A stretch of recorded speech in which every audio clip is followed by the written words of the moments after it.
Hola amiguitos, hoy vamos a hacer cupcakes, vamos a hacerlos. Tenemos harina, avena, azúcar y otras cositas más. Vamos a hacerlo.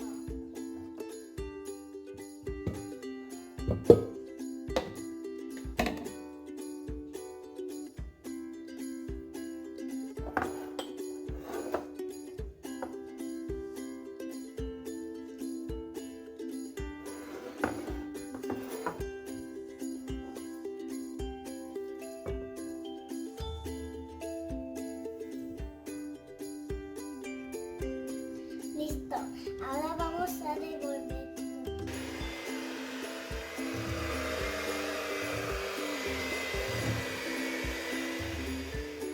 Bueno amiguitos, quedó esta mezcla, ahora lo vamos a poner aquí.